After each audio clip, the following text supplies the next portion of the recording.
안녕하세요. 플란트타이거입니다.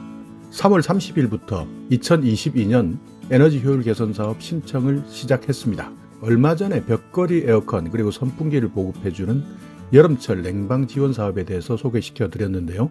지금부터는 여름뿐만 아니라 겨울까지 대비할 수 있는 단열 그리고 창호, 고효율 보일러를 무상으로 지원받을 수 있는 2022년 에너지 효율 개선 사업 난방 지원 사업을 시작합니다. 그러니까 지금 당장 여름도 오지 않았는데 벌써 난방 지원에 대해서 사업을 시작하느냐. 보통 여름이 지나고 나면 바로 추위가 찾아오기 때문에 에너지 취약계층 같은 경우에는 가장 많은 피해를 보기 때문입니다. 그리고 단열이나 창호 같은 경우에는 난방에서도 중요하지만 냉방에서도 단열이나 창호 같은 경우에는 매우 중요한 역할을 합니다. 이 사업은 한국에너지재단에서 실시하는 사업인데요. 에너지 취약계층들이 따뜻한 겨울을 보낼 수 있도록 노후주택의 난방 성능을 개선해준다든지 보일러를 무상 지원해주는 사업입니다. 이 사업은요, 전국에 있는 에너지 취약계층 33,000 가구를 대상으로 지원해드리고요. 사회복지시설에 대해서도 190개 정도 지원해드리는 것으로 결정되어 있습니다. 단열 시공 그리고 창호 교체, 고효율 보일러 보급 같은 것을 지원해드리는데요. 보통 에너지 취약계층 같은 경우에는 창문이나 문이 낡거나 뒤틀려 있는 경우가 많습니다. 그렇기 때문에 열에 대한 손실도 많아지고 여름에는 덥고 겨울에는 춥고 한마디로 단열 성능이 낮기 때문에 많은 고생을 하시는 거죠. 그렇기 때문에 단열 성능이 더욱 높은 이중창으로 교체를 해드립니다. 그러니까 일반적으로 이중창이 아닌 분들, 이분들이 살고 있는 곳에서는 대부분 이중창이 아니기 때문에 뒤틀리는 창문이나 뒤틀리는 안방문 이런 것들이 많은데요. 이것을 이중창으로 교체하겠다 하는 것이고요. 벽면에 단열재가 없는 경우도 많습니다. 그렇기 때문에 더 두껍게 벽면 내에 단열재를 넣어서 시공해 드리는 사업도 실시하고요. 다만 이때 조금 귀찮을 수도 있습니다. 왜냐하면 집안에 있는 모든 가구나 물건들을 옮겨서 시공하다 보니까 실제 생활하는데 며칠 동안 조금 불편할 수 있다. 이런 점은 감안하셔야 됩니다. 왜냐하면 벽면 전체를 뜯어내고 여기에 단열재를 넣고 다시 마감하는 작업을 해야 되기 때문에 벽면에 단열재를 시공하는 사업은 조금 시간이 걸리면서 불편함이 올 수도 있다. 이렇게 생각하시고요. 노후 보일러를 교체해주는 사업도 있습니다. 그러니까 노후 보일러 아무래도 기름도 많이 들고요. 또 다른 연료를 많이 잡아먹습니다. 그러면서 성능도 나쁜 경우도 많은데요. 이런 노후 보일러를 고효율 보일러로 교체해 드립니다. 그렇기 때문에 취약계층 입장에서는 난방비도 절감하면서 더 따뜻한 상황에서 지낼 수 있도록 할 수 있는 것이죠. 이런 사업 같은 경우에는 국고에서 지원하기 때문에 전액 무상으로 시공될 예정입니다. 그러니까 만약 선정된다면 내가 지불해야 되는 금액은 없다. 모두 국가에서 지원해 주기 때문에 전액 무상이다.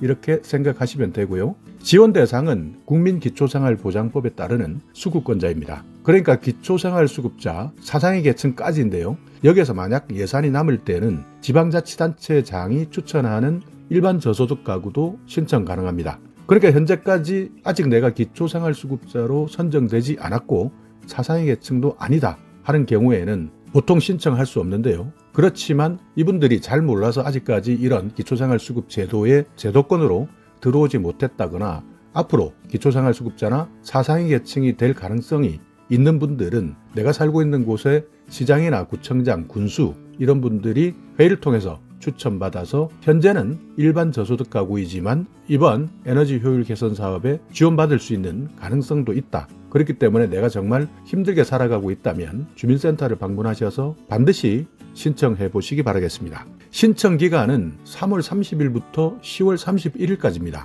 그러니까 상당히 길죠. 보통 이런 에너지 효율 개선 사업에서 난방 지원 사업 같은 경우에는 여름이 다 지나고 나서 신청하려고 하는 분들이 많습니다. 그렇지만 이때는 이미 모르는 분들은 다 놓치거나 또는 이미 선정이 끝난 경우도 있습니다. 그렇기 때문에 지금 아직까지 여름이 오지 않았을 때, 아직까지 관심이 없을 때 신청해 두었다가 정부로부터 지원을 받으시면 되는데요. 다만 여기에서 제외되는 대상이 있습니다. 주거급여를 받으시고 있는 분들 중에서 자가 집수리 대상 가구, 이분들은 이번 지원에서 제외되고요. 내가 살고 있는 주택의 소유주가 공공인 경우에, 그러니까 지방자치단체나 도시공사 이런 공공임대주택에 거주할 때는 에너지 효율 개선 사업의 난방 지원은 제외됩니다. 왜냐하면 이미 정부로부터 지원받고 있기 때문에 이중, 그러니까 중복 지급 대상이다 이렇게 판단됩니다. 여기서 중요한 것이 예산이 소진될 때까지 신청받고 있으니까, 그러니까 이 말은 조기 마감되면 신청받을 수 없다. 그렇기 때문에 내가 지원을 희망한다면 서둘러서 신청하셔야 지원 혜택을 받을 수 있습니다. 지원받을 수 있는 금액에 대해서 제가 빠뜨렸는데요. 지원받을 수 있는 금액은 지난해까지는 평균 220만 원 정도의 지원을 받았습니다. 그리고 최대 300만 원까지 지원 금액을 정해놓고 있는데, 그러니까 최대 300만 원까지 다 받는 분도 계시고 그렇지 못한 분도 계신데, 전체적으로 봤을 때는 창호공사나 단열 그리고 고효율 보일러 무상 지원에 모두 다 합쳐서 평균을 내보니 220만 원 정도의 지원을 받았다. 사회복지시설 같은 경우에는 최대 1000만 원까지 지원을 받았다. 이렇게 생각해 두시면 됩니다. 신청하실 때 신청서는 주민센터에 가셔서 신청하셔도 되고요. 한국에너지재단 홈페이지에 들어가셔도 신청서가 나와 있습니다. 간단하게 사업이 어떤 식으로 시행되는지 진행 절차를 한번 살펴보면요. 여러분께서 신청하시거나 아니면 시군구에 있는 각종 복지재단, 복지시설에서 신청해 주게 되면 시공업체에서 대상 가구를 찾아와서 직접 방문 조사합니다. 어떻게 시공할지, 또 시간은 얼마나 걸릴지, 어떤 공사를 할 것이냐에 따라서 준비사항도 많이 필요하기 때문에 직접 시공업체에서 현장을 방문해서 조사합니다. 그리고 여기에서 철저하게 진단해보고요. 어떻게 지원해 주는 것이 가장 적합한지 내역을 협의합니다. 그리고 지원 신청서, 주택 소유주의 동의서를 제출해 주시면 지원가구 승인 그리고 확정되는데요.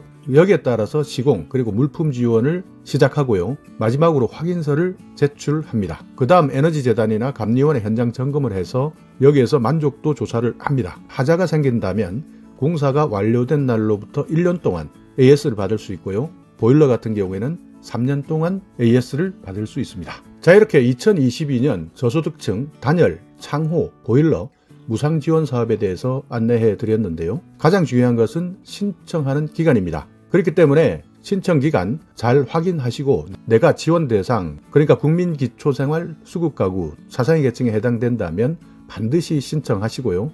전국에 33,000 가구다. 선착순으로 신청하는데 나중에 시간을 놓친다면 예산이 없어서 지원받지 못할 수도 있다. 그렇기 때문에 반드시 여러분이 살고 있는 읍면동 주민센터에 신청하셔서 이번 저소득층을 위한 단열, 창호, 보일러 무상 지원 반드시 받으시기 바라겠습니다. 더욱더 자세한 내용 궁금하시다면 에너지 효율 개선 사업 콜센터 1670-7653으로 문의해 보시기 바라겠습니다. 만약 이런 정보를 몰라서 신청하지 못하는 분들이 있다면 반드시 오늘 영상 주변에 공유해 주시기 바라겠습니다. 자, 오늘 영상 여러분께 조금이나마 유익한 정보가 있었다면요.